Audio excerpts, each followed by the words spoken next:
Hello everyone, welcome और welcome back to my channel. This is your friend Pooja. আর আজকে Durga Puja makeup লুকবুক সিরিজের লাল শাড়ির মেকআপ লুক তোমাদের সাথে শেয়ার করছি।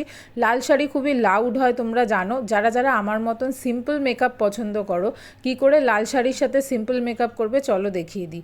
প্রথমে স্কিন প্রেপ করাই ছিল, তারপরে আমি এখানে মার্সের জিরো প্রাইমারটা ইউজ করে নিচ্ছি, সিলিকন বেসড প্রাইমার। আর দিনের বেলা প্যান্ডেল হপিংয়ে গরম তো থাকবেই, তো এই প্রাইমারটা খুব দরকার। দেন মার্সের এই ফাউন্ডেশনটা আমি ইউজ করে নেব, যেটা শেড নাম্বার তোমরা দেখে নিয়েছো 03। এটা একটু হেভি আর কাভারেজ প্রচণ্ড দেয়। বাই দ্য ওয়ে, যেই প্রোডাক্টগুলো আমি নতুন প্রথমবার ইউজ করছি, প্রত্যেকটা প্রোডাক্টের ডিটেলস রিভিউ কিন্তু শর্ট ফর্মে আমি তোমাদের সাথে শেয়ার করব। তোমরা চাইলে সেটা আমার ইউটিউব শর্টসে গিয়ে দেখে নিতে পারো। আর সব সময় এইরকমভাবেই কিন্তু আমি হেভি প্রোডাক্ট ইউজ করি, হাফ হাফ ফেস করে। বুঝতেই পারছো কাভারেজ কতটা দিল। গলাতেও অ্যাপ্লাই করে নিলাম। এরপর মার্সের একটা কন্ট্রোর স্টিক দিয়ে হালকা করে ফেসটা কন্ট্রোরিং করব, বিকজ কাভারেজ যেহেতু বেশি আছে ফাউন্ডেশনের, ফেসটা খুবই সাদা সাদা লাগে। আর এরপর মার্সের এই 2-in-1 কম্প্যাক্টটা থেকে আমি ভালো করে ফেসটাকে সেট করে নিচ্ছি।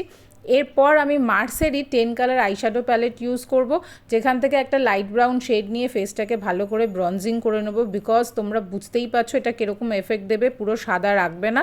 রিকোয়ার্ড এরিয়াগুলো ব্রঞ্জিং করার পরে আমি এই সেম আইশ্যাডো প্যালেট থেকে ব্ল্যাক শেডটা যেটা আছে সেটাকে একটা ফ্ল্যাট টপ ব্রাশ দিয়ে ভালো করে আইব্রোসটা ফিল করার কাজে লাগাবো। আর দেখো, আমার যেহেতু চুলের কালার ব্ল্যাক, দ্যাটস ওয়াই এটা কিন্তু বেশ ভালোই ফিল হয় আর কালারটা অতিরিক্ত লাগে না। এরকম হালকা হাতে তোমরাও করে নিতে পারো।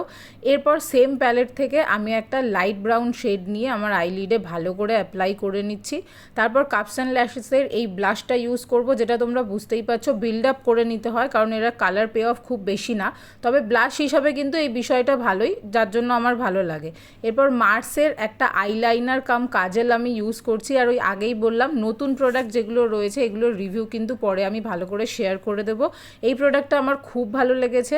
এরপর মেবলিনের মাস্কারা ইউজ করে নিলাম, ডিফারেন্সটাও তোমরা দেখে নেবে চোখে। নেক্সট আমি মার্সেরই একটা রোজ গোল্ড শেডের মধ্যে হাইলাইটার ইউজ করছি। এটা প্রচণ্ড ভালো ডে টাইমের জন্য, নাইট টাইমের জন্য খুবই সাটল একটা ফিনিশ দেয়।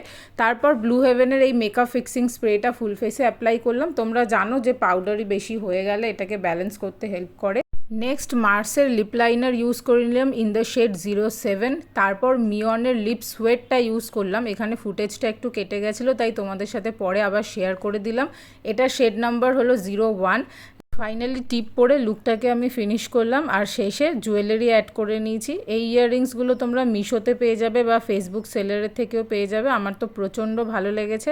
হ্যান্ডমেড কিছু ম্যাচিং চুড়িও ছিল এই লুকটাতে। আর তোমাদেরকে আগের ভিডিওতেই বলেছিলাম আমিও তোমাদের মতোই শাড়ি পরা প্র্যাকটিস করছি, দ্যাটস ওয়াই শাড়ি লুক নিয়ে আসছি। দুর্গাপুজো মানেই আমরা বাঙালিরা লাল শাড়ি তো পরি, কিন্তু লাল কালার খুবই লাউড হয় বলে অনেকেই এই কালারটাকে ক্যারি করতে ভয় পাও। আমিও পার্সোনালি খুবই সাটল মেকআপ আর সাটল লুক পছন্দ করি, কিন্তু রেডটাকে কিভাবে প্রপার ওয়েতে ক্যারি করতে পারি আমার মতন পার্সনরা, এই ভিডিওটা তাদের জন্য ছিল। গরমে যাতে ঘেমে গেলে মেকআপ নষ্ট না হয় তার উপর বেস করেই কিন্তু মেকআপ প্রোডাক্টসগুলো আমি ইউজ করেছি। এটা ওভারঅল লুক শাড়ি পরে কীরকম লাগছে তোমাদের সাথে শেয়ার করে দিলাম। ভিডিওটা ভালো লাগলে একটা লাইক করে দিও, আর এই চ্যানেলটাকে সাবস্ক্রাইব করে বেল আইকন প্রেস করে রেখো। প্রত্যেকে ভালো থেকো, সুস্থ থেকো। Love you all. Bye by.